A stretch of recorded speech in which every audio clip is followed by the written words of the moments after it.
صرف یہ احساس اس پر غالب تھا کہ روئے زمین کی حسین ترین لڑکی اس کے قبضے میں ہے، جس نے سلطان کو ٹھکرا کر اسے پسند کیا ہے۔ فخر نے موبی کو دونوں بازوؤں میں لے کر اس کی پیٹھ اپنے سینے سے لگا لی۔ موبی نے کہا، تم عیسائی کمانڈروں اور اپنے سلطان کی طرح وحشی تو نہیں بنو گے؟ میں تمہاری ملکیت ہوں، جو چاہو کرو، مگر میں پھر تم سے نفرت کروں گی۔ کہو تو میں اونٹ سے اتر جاتا ہوں۔ فخر نے اسے اپنے بازوؤں سے نکال کر کہا، مجھے صرف یہ بتا دو کہ تم مجھے دل سے چاہتی ہو یا محض مجبوری کے عالم میں میری پناہ لی ہے؟ پناہ تو میں ان تاجروں کی بھی لے سکتی تھی، موبی نے جواب دیا، لیکن تم مجھے اتنے اچھے لگے کہ تمہاری خاطر مذہب تک چھوڑنے کا فیصلہ کر لیا ہے۔ اس نے جذباتی باتیں کر کے فخر کے اعصاب پر قبضہ کر لیا اور رات گزرتی چلی گئی۔ سفر کم و بیش 5 دنوں کا تھا، لیکن فخر المصری عام راستوں سے ہٹ کر جا رہا تھا، کیونکہ وہ بھگوڑا فوجی تھا۔ موبی کو نیند آنے لگی۔ اس نے سر پیچھے فخر کے سینے پر رکھ دیا اور گہری نیند سو گئی۔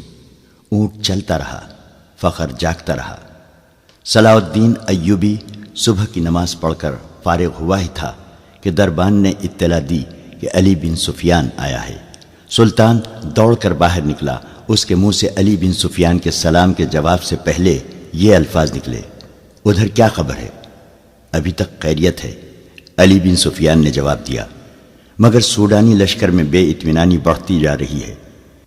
میں نے اس لشکر میں اپنے جو مخبر چھوڑے تھے، ان کی اطلاعوں سے پتہ چلتا ہے کہ ان کے کسی ایک بھی کمانڈر نے قیادت سنبھال لی تو بغاوت ہو جائے گی۔ صلاح الدین ایوبی اسے اپنے خیمے میں لے گیا۔ علی بن سفیان کہہ رہا تھا، ناجی اور اس کے سرکردہ سالاروں کو تو ہم نے ختم کر دیا ہے، لیکن وہ مصری فوج کے خلاف سوڈانیوں میں نفرت کا جو زہر پھیلا گئے تھے، اس کا اثر ذرہ بھر کم نہیں ہوا۔ ان کی بے اطمینانی کی دوسری وجہ ان کے سالاروں کی گمشدگی ہے۔ میں نے اپنے مخبروں کی زبانی یہ خبر مشہور کرا دی ہے کہ ان کے سالار بحر روم کے محاذ پر گئے ہوئے ہیں، مگر امیر محترم، مجھے شک ہوتا ہے کہ سوڈانیوں میں شکوک اور شبہات پائے جاتے ہیں، جیسے انہیں علم ہو گیا ہے کہ ان کے سالاروں کو قید کر لیا گیا ہے اور مار بھی دیا گیا ہے۔ اگر بغاوت ہو گئی تو مصر میں ہمارے جو دستے ہیں وہ اسے دبا سکیں گے؟ صلاح الدین ایوبی نے پوچھا، کیا وہ 50,000 تجربے کار فوج کا مقابلہ کر سکیں گے؟ مجھے شک ہے۔ مجھے یقین ہے کہ ہماری قلیل فوج سوڈانیوں کا مقابلہ نہیں کر سکے گی۔ علی بن سفیان نے کہا، میں اس کا بندوبست کر آیا ہوں۔ میں نے علی مقام نور الدین زنگی کی طرف 2 تیز رفتار قاصد بھیج دیے ہیں۔ میں نے پیغام بھیجا ہے کہ مصر میں بغاوت کی فضا پیدا ہو رہی ہے، اور ہم نے جو فوج تیار کی ہے وہ تھوڑی ہے، اور اس میں سے آدھی فوج محاذ پر ہے۔ متوقع بغاوت کو دبانے کے لیے ہمیں کمک بھیجی جائے۔ مجھے ادھر سے کمک کی امید کم ہے۔ سلطان ایوبی نے کہا، پرسوں ایک قاصد یہ خبر لایا تھا کہ زنگی نے فرینکوں پر حملہ کر دیا تھا۔ یہ حملہ انہوں نے ہماری مدد کے لیے کیا تھا۔ فرینکوں کے عمراء اور فوجی قائدین بحر روم میں صلیبیوں کے اتحادی بیڑے میں تھے، اور فرینکیوں کی کچھ فوج مصر میں داخل ہو کر عقب سے حملہ کرنے اور ہمارے سوڈانی لشکر کی پشت پناہی کے لیے مصر کی سرحد پر آ گئی تھی۔ محترم زنگی نے ان کے ملک پر حملہ کر کے ان کے سارے منصوبے کو ایک ہی وار میں برباد کر دیا ہے، اور شاہ فرینک کے بہت سے علاقے پر قبضہ کر لیا ہے۔ انہوں نے صلیبیوں سے کچھ رقم بھی وصول کی ہے۔ صلاح الدین ایوبی خیمے کے اندر ٹہلنے لگا، جذباتی لہجے میں بولا، سلطان زنگی کے قاصد کی زبانی وہاں کے کچھ ایسے حالات معلوم ہوئے ہیں جنہوں نے مجھے پریشان کر رکھا ہے۔ کیا آپ صلیبی ادھر یلغار کریں گے؟ علی بن سفیان نے پوچھا۔ مجھے صلیبیوں کی یلغار کی ذرہ بھر بھی پرواہ نہیں، سلطان ایوبی نے جواب دیا۔ پریشانی یہ ہے کہ کفار کی یلغار کو روکنے والے شراب کے مٹکوں میں ڈوب گئے ہیں۔ اسلام کے قلعے کے پاسبان حرم میں قید ہو گئے ہیں۔ عورت کی زلفوں نے انہیں پابا زنجیر کر دیا ہے۔ چچا اسد الدین شیر کوہ کو اسلام کی تاریخ کبھی فراموش نہیں کر سکے گی۔ کاش آج وہ زندہ ہوتے۔ میدان جنگ میں مجھے وہی لائے تھے۔ ہم نے بڑے ہی مشکل وقت دیکھے ہیں علی۔ میں نے چچا شیر کوہ کی فوج کے ہر اول دستے کی کمان کی ہے۔ میں ان کے ساتھ صلیبیوں کے محاصرے میں 3 مہینے رہا ہوں۔ مجھے شیر کوہ ہمیشہ سبق دیا کرتے تھے کہ گھبراہٹ اور خوف سے بچنا، تائید عزتی اور رضا الہی کا قائل رہنا اور اسلام کا علم بلند رکھنا۔ میں شیر کوہ کی کمان میں مصریوں اور صلیبیوں کی مشترک فوج کے خلاف بھی لڑا ہوں۔ سکندریہ میں محاصرے میں رہا ہوں۔ شکست میرے سر پر آ گئی تھی۔ میرے مٹھی بھر عسکری بددل ہوتے جا رہے تھے۔ میں نے کس طرح ان کے حوصلے اور جذبے تر و تازہ رکھے، یہ میرا خدا ہی بہتر جانتا ہے، تاکہ چچا شیر کوہ نے حملہ آور ہو کر محاصرہ توڑا۔ تم یہ کہانی اچھی طرح جانتے ہو۔ ایمان فروشوں نے کفار کے ساتھ مل کر ہمارے لیے کیسے کیسے طوفان کھڑے کیے، مگر میں گھبرایا نہیں، دل نہیں چھوڑا۔ مجھے سب کچھ یاد ہے سلطان، علی بن سفیان نے کہا۔ اس قدر معرکہ آرائی اور قتل و غارت کے بعد توقع تھی کہ مصری راہ راست پر آ جائیں گے، مگر ایک غدار مرتا ہے تو ایک اور اس کی جگہ لے لیتا ہے۔ میرا مشاہدہ یہ ہے کہ غدار کمزور خلافت کی پیداوار ہوتے ہیں۔ اگر فاطمی خلافت حرم میں گم نہ ہو جاتی تو آج آپ صلیبیوں سے یورپ میں لڑ رہے ہوتے، مگر ہمارے غدار بھائی انہیں سلطنت اسلامیہ سے باہر نہیں جانے دے رہے ہیں۔ جب بادشاہ عیش و عشرت میں پڑ جائیں تو رعایا میں سے بھی کچھ لوگ بادشاہی کے خواب دیکھنے لگتے ہیں۔ وہ کفار سے طاقت اور مدد حاصل کرتے ہیں۔ ایمان فروشی میں وہ اس قدر اندھے ہو جاتے ہیں کہ کفار کے عزائم اور اپنی بیٹیوں کی عصمتوں تک کو بھلا دیتے ہیں۔ مجھے ہمیشہ انہی لوگوں سے ڈر آتا ہے۔ صلاح الدین ایوبی نے کہا، اللہ نہ کرے اسلام کا نام جب بھی ڈوبا مسلمانوں کے ہاتھوں سے ڈوبے گا۔ ہماری تاریخ غداروں کی تاریخ بنتی جا رہی ہے۔ یہ رجحان بتا رہا ہے کہ ایک روز مسلمان جو برائے نام مسلمان ہوں گے اپنی سرزمین کفار کے حوالے کر دیں گے۔ اگر اسلام کہیں زندہ رہا تو وہاں مسجدیں کم اور قہبہ خانہ زیادہ ہوں گے۔ ہماری بیٹیاں صلیبیوں کی طرح بال کھلے چھوڑ کر بے حیا ہو جائیں گی۔ کفار انہیں اسی راستے پر ڈال رہے ہیں، بلکہ ڈال چکے ہیں۔ اب مصر سے پھر وہی طوفان اٹھ رہا ہے علی۔ تم اپنے محکمے کو اور مضبوط اور وسیع کر لو۔ میں نے اپنے رفیقوں سے کہہ دیا ہے کہ دشمن کے علاقوں میں جا کر شبقوں مارنے اور خبریں لانے کے لیے تنومند اور ذہین نوجوانوں کا انتخاب کرو۔ صلیبی اس محاذ کو مضبوط اور پر اثر بنا رہے ہیں۔ تم فوری طور پر جاسوسی جنگ کی تیاری کرو۔ فوری طور پر کرنے والا کام یہ ہے کہ سمندر سے کئی ایک صلیبی بچ کر نکلے ہیں۔ ان میں زیادہ تر زخمی ہیں، اور جو زخمی نہیں وہ کئی کئی دن سمندر میں ڈوبنے اور تیرنے کی وجہ سے زخمیوں سے بدتر ہیں۔ ان سب کا علاج معالجہ ہو رہا ہے۔ میں نے سب کو دیکھا ہے، تم بھی انہیں دیکھ لو اور اپنی ضرورت کے مطابق ان سے معلومات حاصل کرو۔ سلطان ایوبی نے دربان کو بلا کر ناشتے کے لیے کہا اور علی بن سفیان سے کہا، کل کچھ زخمی اور اچھی بھلی لڑکیاں میرے سامنے لائی گئی تھیں۔ 6 تو سمندر سے نکلے ہوئے قیدی ہیں۔ ان میں ایک پر مجھے شک ہے کہ وہ سپاہی نہیں، رتبے اور عہدے والا آدمی ہے۔ سب سے پہلے اسے ملو۔ 5 تاجر 7 عیسائی لڑکیوں کو ساتھ لائے تھے۔ اس نے علی بن سفیان کو لڑکیوں کے متعلق وہی کچھ بتایا جو تاجروں نے بتایا تھا۔ سلطان ایوبی نے کہا، میں نے لڑکیوں کو دراصل حراست میں لے لیا ہے، لیکن انہیں بتایا ہے کہ میں انہیں پناہ میں لے رہا ہوں۔ لڑکیوں کا یہ کہنا کہ وہ غریب گھرانوں کی لڑکیاں ہیں، اور پھر ان کا یہ بیان کہ انہیں ایک جلتے ہوئے جہاز میں سے کشتی میں بٹھا کر سمندر میں اتارا گیا اور کشتی انہیں ساحل پر لے آئی، مجھے شکوک میں ڈال رہا ہے۔ میں نے انہیں الگ خیمے میں رکھا ہے اور سنتری کھڑا کر دیا ہے۔ تم ناشتے کے فوراً بعد اس قیدی اور ان لڑکیوں کو دیکھو۔ آخر میں صلاح الدین ایوبی نے مسکرا کر کہا، کل دن کے وقت ساحل پر ٹہلتے ہوئے مجھ پر ایک تیر چلایا گیا ہے۔ جو میرے پاؤں کے درمیان ریت میں لگا۔ اس نے تیر علی بن سفیان کو دے کر کہا، علاقہ چٹانی تھا، محافظ تلاش اور تعاقب کے لیے بہت دوڑے مگر انہیں کوئی تیر انداز نظر نہیں آیا۔ اس علاقے سے انہیں یہ 5 تاجر ملے جنہیں محافظ میرے پاس لے آئے۔ انہوں نے یہ 7 لڑکیاں بھی میرے حوالے کیں اور چلے گئے۔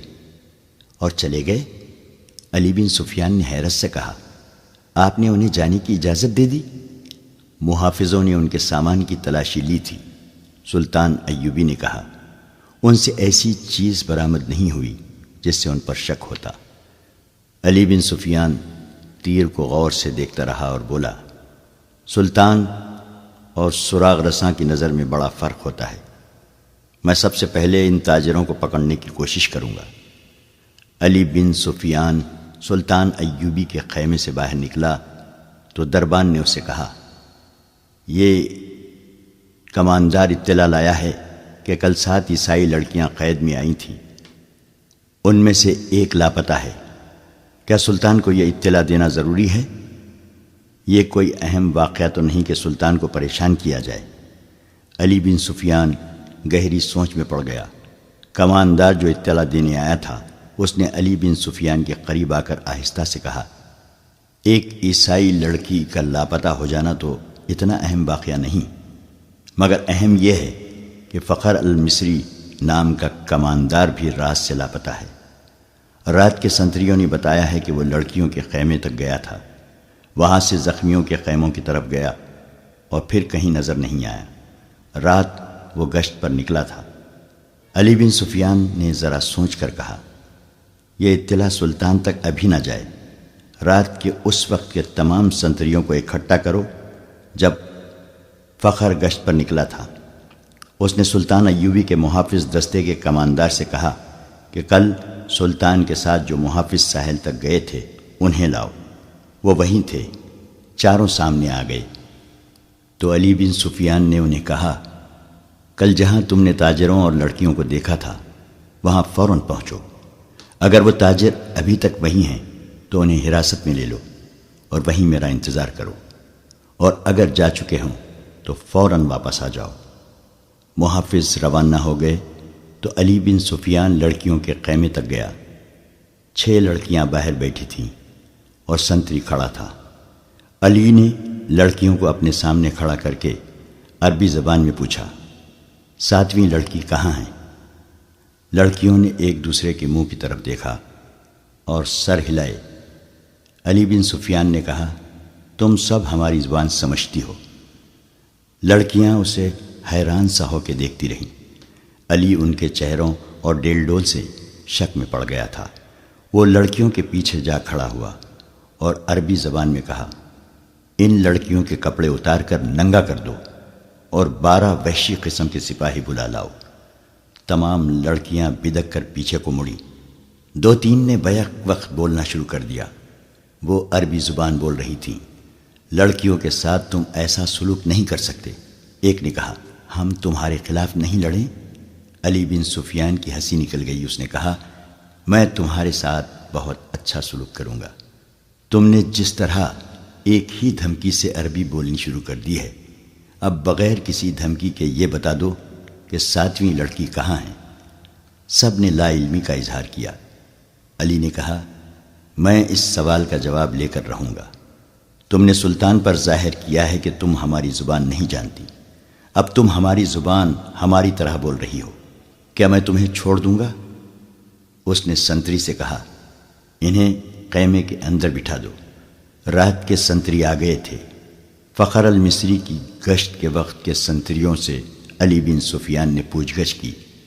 آخر لڑکیوں کے خیمے والے سنتری نے بتایا کہ فخر رات اسے یہیں کھڑا کر کے زخمیوں کے خیموں کی طرف گیا تھا۔ تھوڑی دیر بعد اسے اس کی آواز سنائی دی، کون ہو تم؟ نیچے آؤ۔ سنتری نے ادھر دیکھا تو اندھیرے میں اسے کچھ بھی نظر نہ آیا۔ سامنے مٹی کے ٹیلے پر اسے ایک آدمی کا سایہ سا نظر آیا اور وہ سایہ وہیں غائب ہو گیا۔ علی بن سفیان فوراً وہاں گیا۔ یہ ٹیلہ ساحل کے قریب تھا۔ اس کی مٹی ریتیلی تھی۔ ایک جگہ سے صاف پتہ چل رہا تھا کہ وہاں کوئی اوپر گیا ہے۔ وہاں زمین پر 2 قسم کے پاؤں کے نشان تھے۔ ایک نشان تو مرد کا تھا جس نے فوجیوں والا جوتا پہن رکھا تھا، دوسرا نشان چھوٹے جوتے کا تھا اور زنانی لگتا تھا۔ زمین کچی اور ریتیلی تھی۔ زنانہ نشان جدھر سے آیا تھا علی بن سفیان ادھر کو چل پڑا۔ یہ نشان اسے اس خیمے تک لے گئے جہاں موبی رابن سے ملی تھی۔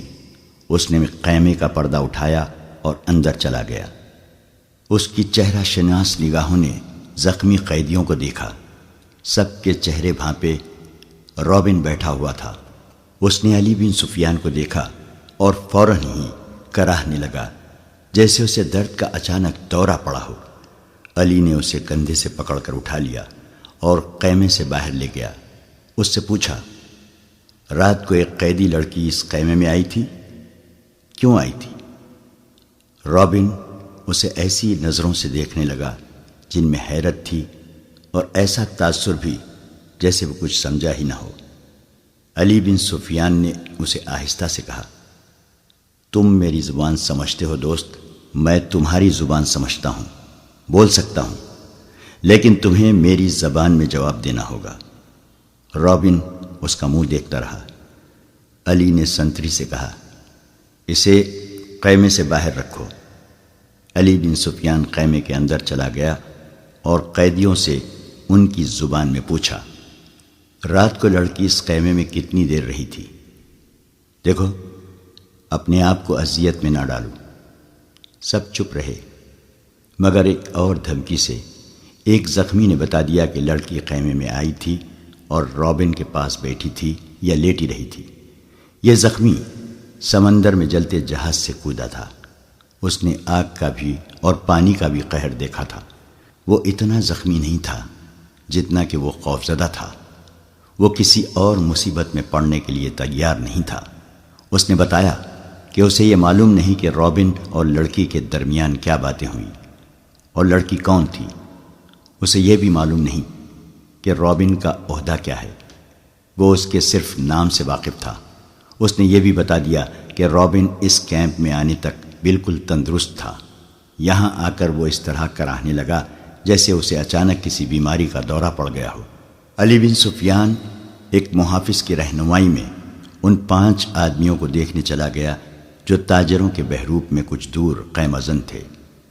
محافظوں نے انہیں الگ بٹھا رکھا تھا۔ علی کو انہوں نے پہلی اطلاع یہ دی کہ ان کے پاس کل 2 اونٹ تھے مگر آج ایک ہی ہے۔ یہی اشارہ کافی تھا۔ وہ اس سوال کا کوئی تسلی بخش جواب نہ دے سکے کہ دوسرا اونٹ کہاں ہے۔ دوسرے اونٹ کے پاؤں کے نشان مل گئے۔ علی بن سفیان نے انہیں کہا، تمہارا جرم معمولی چوری چکاری نہیں ہے، تم ایک پوری سلطنت اور اس کی تمام تر آبادی کے لیے خطرہ ہو، اس لیے میں تم پر ذرہ بھر رحم نہیں کروں گا۔ کیا تم تاجر ہو؟ ہاں، سب نے سر ہلا کر کہا، ہم تاجر ہیں جناب، ہم بے گناہ ہیں۔ علی بن سفیان نے کہا، اپنے ہاتھوں کی الٹی طرف میرے سامنے کرو۔ 5 نے ہاتھ الٹے کر کے آگے کر دیے۔ علی نے سب کے بائیں ہاتھ کے انگوٹھے اور شہادت کی انگلی کی درمیانی جگہ کو دیکھا اور ایک آدمی کو کلائی سے پکڑ کر گھسیٹ لیا۔ اس سے کہا، کمان اور ترکش کہاں چھپا رکھی ہے؟ اس آدمی نے معصوم بننے کی بہت کوشش کی۔ علی نے سلطان ایوبی کے ایک محافظ کو اپنے پاس بلا کر اس کے بائیں ہاتھ کی الٹی طرف اسے دکھائی۔ اس کے انگوٹھے کی الٹی طرف اس جگہ جہاں انگوٹھا ہتھیلی کے ساتھ ملتا ہے، یعنی جہاں جوڑ ہوتا ہے، وہاں ایک نشان تھا۔ ایسا نشان اس آدمی کے انگوٹھے کے جوڑ پر بھی تھا۔ علی نے اسے اپنے محافظ کے متعلق بتایا، یہ سلطان کا بہترین تیر انداز ہے اور یہ نشان اس کا ثبوت ہے کہ یہ تیر انداز ہے۔ اس کے انگوٹھے کی الٹی طرف ایک مدھم سا نشان تھا، جیسے وہاں بار بار کوئی چیز رگڑی جاتی رہی ہو۔ یہ تیروں کی رگڑ کے نشان تھے۔ تیر دائیں ہاتھ سے پکڑا جاتا ہے، کمان بائیں ہاتھ سے پکڑی جاتی ہے۔ تیر کا اگلا حصہ بائیں ہاتھ کے انگوٹھے پر ہوتا ہے اور جب تیر کمان سے نکلتا ہے تو انگوٹھے پر رگڑ کھا جاتا ہے۔ ایسا نشان ہر ایک تیر انداز کے ہاتھ پر ہوتا تھا۔ علی بن سفیان نے اسے کہا، ان 5 میں تم اکیلے تیر انداز ہو، کمان اور ترکش کہاں ہیں؟ 5 چپ رہے۔ علی نے ان 5 میں سے ایک کو پکڑ کر محافظوں سے کہا، اس کو اس درخت کے ساتھ باندھ دو۔ اسے کھجور کے درخت کے ساتھ کھڑا کر کے باندھ دیا گیا۔ علی نے اپنے تیر انداز کے کان میں کچھ کہا۔ تیر انداز نے کندھے سے کمان اتار کر اس میں تیر رکھا اور درخت سے بندھے ہوئے آدمی کا نشانہ لے کر تیر چھوڑا۔ تیر اس آدمی کی دائیں آنکھ میں اتر گیا، وہ تڑپنے لگا۔ علی نے باقی 4 سے کہا، تم میں کتنے ہیں جو صلیب کی خاطر اس طرح تڑپ تڑپ کر جان دینے کو تیار ہیں؟ اس کی طرف دیکھو۔ انہوں نے دیکھا، وہ آدمی چیخ رہا تھا، تڑپ رہا تھا، اس کی آنکھ سے خون بری طرح بہہ رہا تھا۔ میں تم سے وعدہ کرتا ہوں، علی بن سفیان نے کہا، کہ باعزت طریقے سے تم سب کو سمندر پار بھیج دوں گا۔ دوسرے اونٹ پر کون گیا ہے؟ کہاں گیا ہے؟ تمہارا ایک کماندار ہمارا ایک اونٹ ہم سے چھین کر لے گیا ہے، ایک آدمی نے کہا۔ اور ایک لڑکی بھی؟ علی بن سفیان نے کہا۔ تھوڑی ہی دیر بعد علی بن سفیان کے فن نے ان سے اعتراف کروا لیا کہ وہ کون ہیں اور کیا ہیں، مگر انہوں نے یہ جھوٹ بولا کہ لڑکی رات خیمے سے بھاگ آئی تھی، اور اس نے بتایا کہ صلاح الدین ایوبی نے رات اسے اپنے خیمے میں رکھا تھا۔ اس نے شراب پی رکھی تھی اور لڑکی کو بھی پلائی تھی، اور لڑکی گھبراہٹ اور خوف کے عالم میں آئی تھی۔ اس کے تعاقب میں فخر المصری نام کا ایک کماندار آیا، اور اس نے جب لڑکی کی باتیں سنی تو اسے ہمارے اونٹ پر بٹھا کر زبردستی لے گیا۔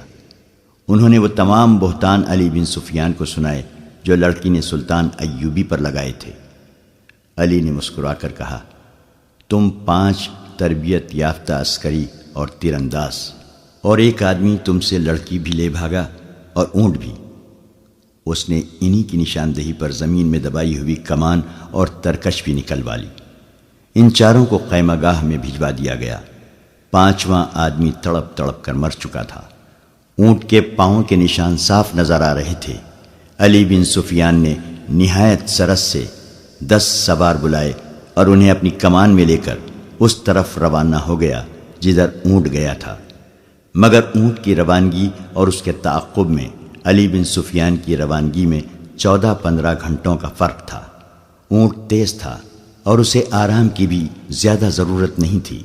اونٹ پانی اور خوراک کے بغیر 6-7 دن تر و تازہ رہ سکتا ہے۔ اس کے مقابلے میں گھوڑوں کو راستے میں کئی بار آرام، پانی اور خوراک کی ضرورت تھی۔ ان عناصر نے تعاقب ناکام بنا دیا۔ اونٹ نے 14-15 گھنٹوں کا فرق پورا نہ ہونے دیا۔ فخر المصری نے تعاقب کے پیش نظر قیام بہت کم کیا تھا۔ علی بن سفیان کو راستے میں صرف ایک چیز ملی، یہ ایک تھیلا تھا۔ اس نے رک کر تھیلا اٹھایا، کھول کر دیکھا، اس میں کھانے پینے کی چیزیں تھیں۔ اسی تھیلے میں ایک اور تھیلا تھا، اس میں بھی وہی چیزیں تھیں۔ علی بن سفیان کے سونگنے کی تیز حس نے اسے بتا دیا کہ ان اشیاء میں حشیش ملی ہوئی ہے۔ راستے میں اسے 2 جگہ ایسے آثار ملے تھے جن سے پتہ چلتا تھا کہ یہاں اونٹ رکا ہے اور سوار یہاں بیٹھے ہیں۔ کھجوروں کی گٹلیاں، پھلوں کے بیج اور چھلکے بھی بکھرے ہوئے تھے۔ تھیلے نے اسے شک میں ڈال دیا۔ اس کے ذہن میں یہ شک نہ آیا کہ فخر المصری کو حشیش کے نشے میں لڑکی اپنے محافظ کے طور پر ساتھ لے جا رہی ہے۔ تاہم اس نے تھیلا اپنے پاس رکھا، مگر تھیلے کی تلاشی اور قیام نے وقت ضائع کر دیا تھا۔ فخر المصری اور موبی منزل پر بھی نہ پہنچتے اور راستے میں پکڑے بھی جاتے تو کوئی فرق نہ پڑتا۔ سوڈانی لشکر میں ناجی، ادروش اور ان کے ساتھی جو زہر پھیلا چکے تھے وہ اثر کر گیا تھا۔ فاطمی خلافت کے وہ فوجی سربراہ جو برائے نام جنرل اور دراصل حاکم بنے ہوئے تھے، سلطان ایوبی کو ایک ناکام امیر اور بیکار حاکم ثابت کرنا چاہتے تھے۔ مسلمان حکمران حرم میں ان لڑکیوں کے اسیر ہو گئے تھے جن میں بیشتر عیسائی اور یہودی تھیں۔ ان کے نام اسلامی تھے حکومت کا کاروبار خود ساختہ افسر چلا رہے تھے، من مانی اور عیش و عشرت کر رہے تھے۔ وہ نہیں چاہتے تھے کہ سلطان صلاح الدین ایوبی جیسا کوئی مذہب پسند اور قوم پرست قائد قوم کو جگا دے اور حکمرانوں اور سلطانوں کو حرم کی جنت سے باہر نکال کر حقائق کی دنیا میں لے آئے۔ سلطان ایوبی کے پہلے مورکوں سے جو اس نے اپنے چچا شیر کوہ کی قیادت میں لڑے تھے، یہ لوگ جان چکے تھے کہ اگر یہ شخص اقتدار میں آ گیا تو اسلامی سلطنت کو مذہب اور اخلاقیات کی پابندیوں میں جکڑ لے گا، لہٰذا انہوں نے ہر وہ داؤ کھیلا جو سلطان ایوبی کو چاروں شانے چت گرا سکتا تھا۔ انہوں نے درپردہ صلیبیوں سے تعاون کیا اور اس کے جاسوسوں اور تخریب کاروں کے لیے زمین ہموار کی اور اس کے راستے میں چٹانیں کھڑی کیں۔ اگر نور الدین زنگی نہ ہوتا تو آج نہ صلاح الدین ایوبی کا تاریخ میں نام ہوتا اور نہ آج نقشے پر اتنے زیادہ اسلامی ممالک نظر آتے۔ نور الدین زنگی نے ذرا سا اشارے پر بھی سلطان ایوبی کو کمک اور مدد بھیجی۔ صلیبیوں نے مصری فوج کے سوڈانیوں کے بلاوے پر بحر روم سے حملہ کیا تو نور الدین زنگی نے اطلاع ملتے ہی خشکی پر صلیبیوں کی ایک مملکت پر حملہ کر کے ان کے اس لشکر کو مفلوج کر دیا جو مصر پر حملہ کرنے کے لیے جا رہا تھا۔ یہ تو سلطان ایوبی کا نظام جاسوسی ایسا تھا کہ اس نے صلیبیوں کا بیڑا غرق کر دیا۔ اب علی بن سفیان نے زنگی کی طرف برق رفتار قاصد یہ خبر دینے کے لیے دوڑا دیے تھے کہ سوڈانیوں کی بغاوت کا خطرہ ہے اور ہماری فوج کم بھی ہے، 2 حصوں میں بٹ بھی گئی ہے۔ قاصد پہنچ گئے تھے اور نور الدین زنگی نے خاص فوج کو مصر کی طرف کوچ کا حکم دے دیا تھا۔ بعض مورخین نے اس فوج کی تعداد 2000 سوار اور پیادہ لکھی ہے اور کچھ اس سے زیادہ بتاتے ہیں۔ بہرحال زنگی نے اپنی مشکلات اور ضروریات کی پرواہ نہ کرتے ہوئے سلطان ایوبی کی مشکلات اور ضروریات کو اہمیت اور اولیت دی، مگر اس کی فوج کو پہنچنے کے لیے بہت دن درکار تھے۔ مسلمان نام نہاد فوجی اور دیگر سرکردہ شخصیتوں نے دیکھا کہ مصر میں سلطان ایوبی کے خلاف بے اطمینانی اور بغاوت پھوٹ رہی ہے تو انہوں نے اسے ہوا دی، درپردہ سوڈانیوں کو اکسایا اور اپنے مخبروں کے ذریعے یہ بھی معلوم کر لیا کہ سوڈانیوں کے سالاروں کو مروا کر خفیہ طریقے سے دفن کر دیا گیا ہے۔ سوڈانی لشکر کے کم رتبے والے کماندار سالار بن گئے اور سلطان صلاح الدین ایوبی کی اس خلیل فوج پر حملہ کرنے کے منصوبے بنانے لگے جو مصر میں مقیم تھی۔ وہ سلطان ایوبی کی آدھی فوج اور سلطان کی دارالحکومت سے غیر حاضری سے فائدہ اٹھانا چاہتے تھے۔ منصوبہ ایسا تھا جس کے تحت 50,000 سوڈانی فوج سیاہ گھٹا کی طرح مصر کے آسمان سے اسلام کے چاند کو روپوش کرنے والی تھی۔ علی بن سفیان قاہرہ پہنچ گیا۔ وہ جن کے تعاقب میں گیا تھا ان کا اس سے آگے کوئی سراغ نہیں مل رہا تھا۔ اس نے اپنے ان جاسوسوں کو بلا لیا جو اس نے سوڈانی ہیڈ کوارٹر اور فوج میں چھوڑ رکھے تھے۔ ان میں سے ایک نے بتایا کہ گزشتہ رات ایک اونٹ آیا تھا، اندھیرے میں جو کچھ نظر آ سکا وہ 2 سوار تھے، ایک عورت اور ایک مرد۔ جاسوس نے یہ بھی بتایا کہ وہ کون سی عمارت میں داخل ہوئے تھے۔ علی بن سفیان کو یہ اختیار حاصل تھا کہ وہ وہاں چھاپا مارتا۔ سوڈانی فوج سلطنت اسلامیہ کی فوج تھی، کوئی آزاد فوج نہیں تھی، مگر علی نے اس خدشے کے پیش نظر چھاپا نہ مارا کہ یہ جلتی پر تیل کا کام کرے گا۔ اس کا مقصد صرف یہ نہیں تھا کہ موبی اور مخبر المصری کو گرفتار کرنا ہے، بلکہ اصل مقصد یہ تھا کہ سوڈانی قیادت کے عزائم اور آئندہ منصوبے معلوم کیے جائیں تاکہ پیش بندی کی جا سکے۔ اس نے اپنے جاسوسوں کو نئی ہدایات جاری کی۔ جاسوسوں میں غیر مسلم لڑکیاں بھی تھیں جو عیسائی یا یہودی نہیں تھیں۔ یہ قہبہ خانوں کی بڑی ذہین اور تیز ترار لڑکیاں تھیں، مگر علی بن سفیان نے ان پر کبھی 100% بھروسہ نہیں کیا تھا، کیونکہ وہ دوغلا کھیل بھی کھیل سکتی تھیں۔ ان لڑکیوں سے بھی اس لڑکی موبی کا سراغ نہ مل سکا جس کے تعاقب میں علی آیا تھا۔ 4 روز علی بن سفیان دارالحکومت سے باہر مارا مارا پھرتا رہا۔ اس کا دارائے کار سوڈانی فوجی قیادت کے ارد گرد کا علاقہ تھا۔ 5ویں رات وہ باہر کھلے آسمان تلے بیٹھا اپنے 2 جاسوسوں سے رپورٹ لے رہا تھا۔ اس کے تمام آدمیوں کو معلوم ہوتا تھا کہ کس وقت وہ کہاں ہوتا ہے۔ اس کے گروہ کا ایک آدمی کو ساتھ لیے اس کے پاس آیا اور کہا، یہ اپنا نام فخر المصری بتاتا ہے، جھاڑیوں میں ڈگمگاتا، گرتا اور اٹھتا تھا۔ میں نے اس سے بات کی تو کہنے لگا کہ مجھے میری فوج تک پہنچا دو، اس سے اچھی طرح بولا بھی نہیں جاتا۔ اس دوران فخر المصری بیٹھ گیا تھا۔ تم وہی کماندار ہو جو محاذ سے ایک لڑکی کے ساتھ بھاگے ہو؟ علی بن سفیان نے اس سے پوچھا۔ میں سلطان کی فوج کا بھگوڑا ہوں، فخر نے ہکلاتی لڑکھڑاتی زبان میں کہا۔ سزائے موت کا حقدار ہوں، لیکن میری پوری بات سن لے ورنہ تم سب کو سزائے موت ملے گی۔ علی بن سفیان اس کے لب و لہجے سے سمجھ گیا کہ یہ شخص نشے میں ہے یا نشے کی طلب نے اس کا یہ حال کر رکھا ہے۔ وہ اسے اپنے دفتر میں لے گیا اور اسے وہ تھیلا دکھایا جو اسے راستے میں پڑا ملا تھا۔ پوچھا، یہ تھیلا تمہارا ہے اور تم اس سے یہ چیزیں کھاتے رہے ہو؟ ہاں، فخر المصری نے جواب دیا، وہ مجھے اسی سے کھلاتی تھی۔ اس کے سامنے وہ تھیلا بھی پڑا تھا جو تھیلے کے اندر سے نکلا تھا۔ علی نے اس میں سے چیزیں نکال کر سامنے رکھ لیں۔ فخر نے یہ چیزیں دیکھیں تو جھپٹ کر مٹھائی کی قسم کا ایک ٹکڑا اٹھا لیا۔ علی نے جھپٹ کر اس کے ہاتھ پر اپنا ہاتھ رکھ دیا۔ فخر نے بے تابی سے کہا، خدا کے لیے مجھے یہ کھانے دو، میری جان اور روح اسی میں ہے۔ مگر علی نے اس سے وہ ٹکڑا چھین لیا اور اس سے کہا، مجھے ساری واردات سناؤ، پھر یہ ساری چیزیں اٹھا لینا۔ فخر المصری نڈھال اور بے جان ہوا جا رہا تھا۔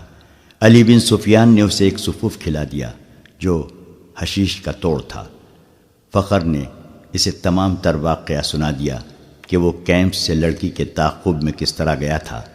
تاجروں نے اسے قہوہ پلایا تھا جس کے اثر سے وہ کسی اور ہی دنیا میں جا پہنچا تھا۔ تاجروں یعنی صلیبی جاسوسوں نے اس سے جو باتیں کی تھیں وہ بھی اس نے بتائیں، اور پھر لڑکی کے ساتھ اس نے اونٹ پر جو سفر کیا تھا وہ اس طرح سنایا کہ وہ مسلسل چلتے رہے۔ اونٹ نے بڑی اچھی طرح ساتھ دیا۔ رات کو وہ تھوڑی دیر قیام کرتے تھے۔ لڑکی اسے کھانے کو دوسرے تھیلے میں سے چیزیں دیتی تھی۔ وہ اپنے آپ کو بادشاہ سمجھتا تھا۔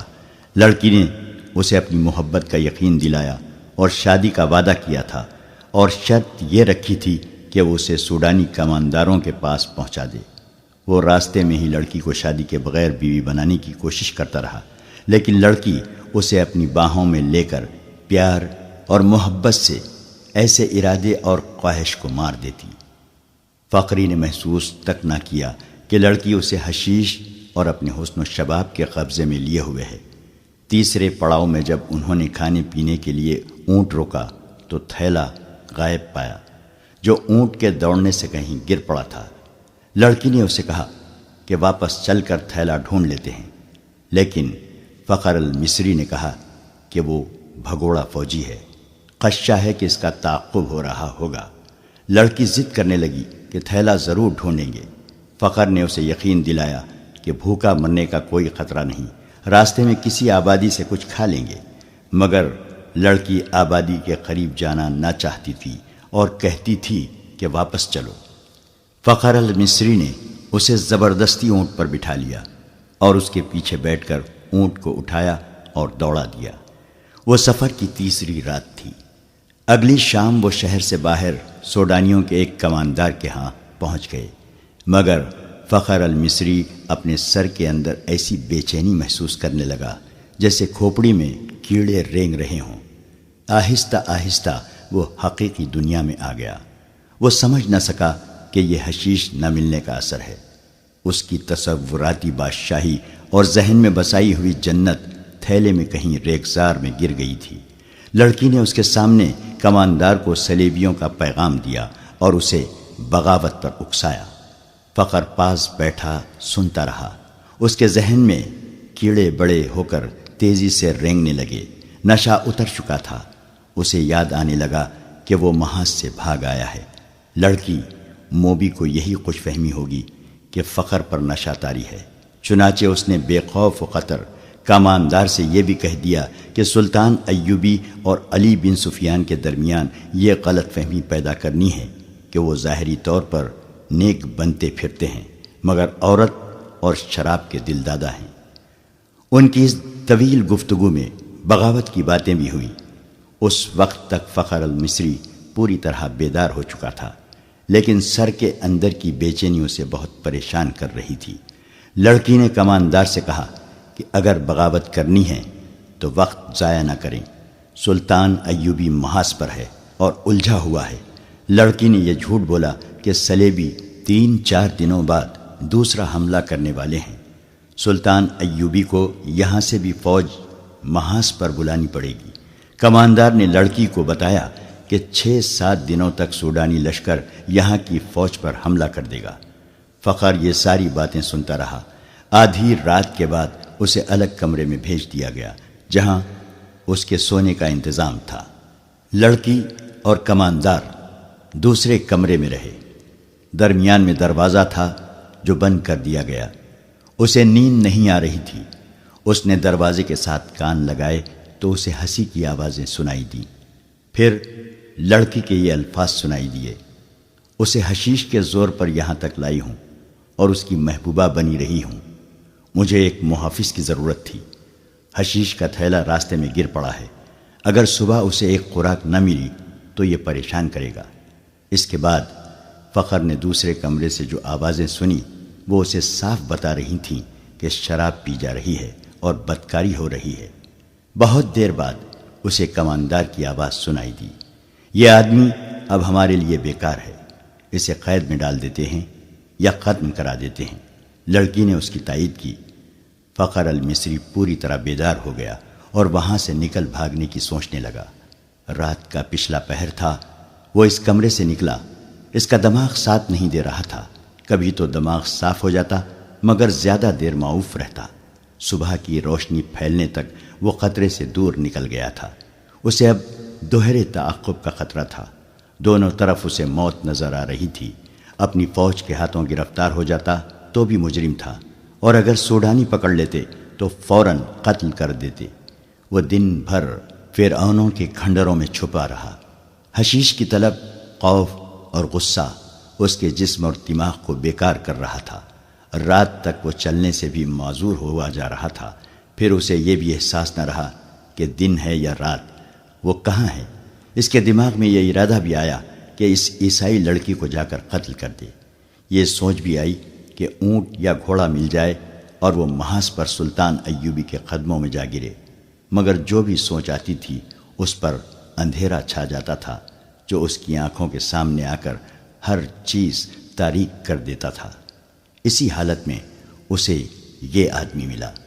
وہ چونکہ جاسوس تھا اس لیے تربیت کے مطابق اس نے فخر المصری کے ساتھ دوستی اور ہمدردی کی باتیں کی اور اسے علی بن سفیان کے پاس لے آیا۔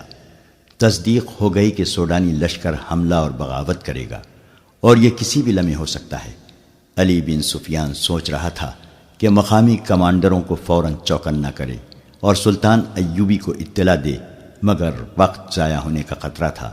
اتنے میں اسے پیغام ملا کہ سلطان صلاح الدین ایوبی بلا رہے ہیں۔ وہ حیران ہو کر چل پڑا کہ سلطان کو تو وہ محاذ پر چھوڑ آیا تھا۔ وہ سلطان ایوبی سے ملا تو سلطان نے بتایا، مجھے اطلاع مل گئی تھی کہ ساحل پر سلیبی جاسوسوں کا ایک گروہ موجود ہے اور ان میں سے کچھ ادھر بھی آ گئے ہوں گے۔ محاذ پر میرا کوئی کام نہیں رہ گیا تھا۔ میں کمان اپنے رفیقوں کو دے کر یہاں آ گیا۔ دل اس قدر بے چین تھا کہ میں یہاں بہت بڑا خطرہ محسوس کر رہا تھا۔ یہاں کی کیا خبر ہے؟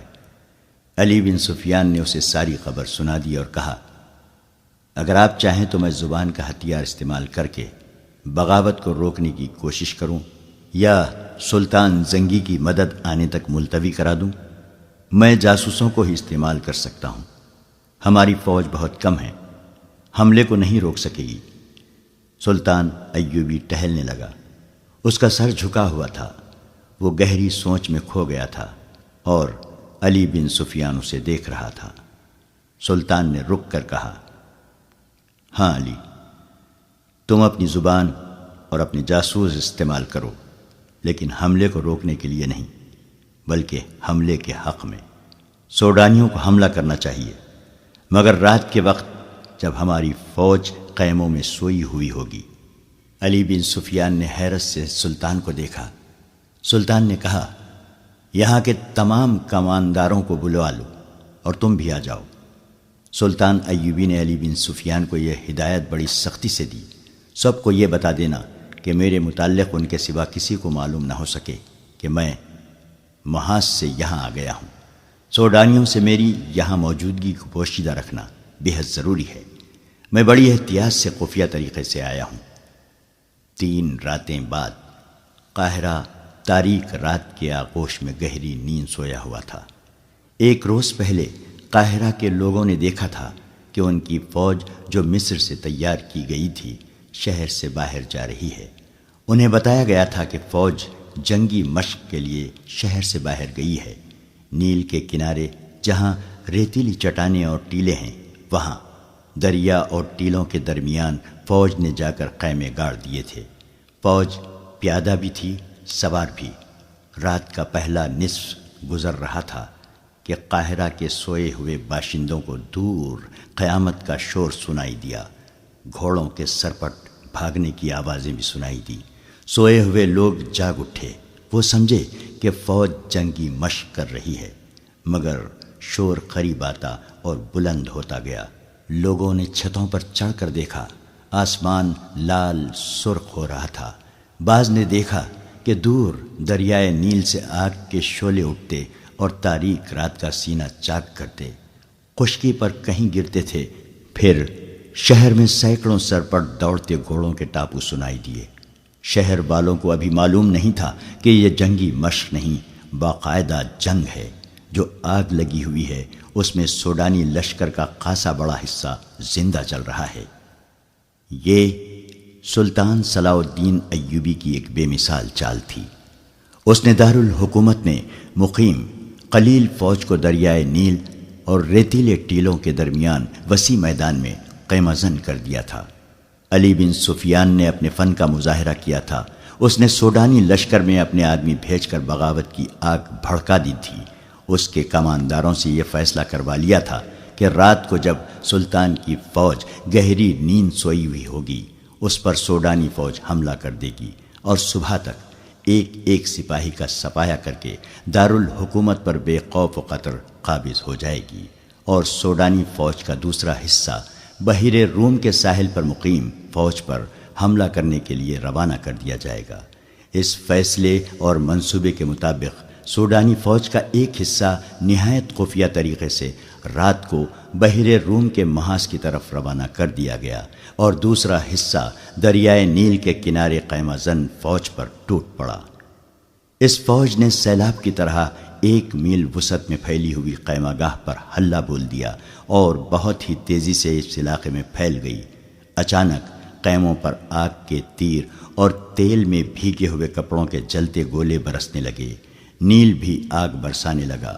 خیموں کو آگ لگ گئی اور شعلے آسمان تک پہنچنے لگے۔ سوڈانی فوج کو خیموں میں سلطان ایوبی کی فوج کا نہ کوئی سپاہی ملا، نہ کوئی گھوڑا ملا، نہ کوئی گھوڑ سوار۔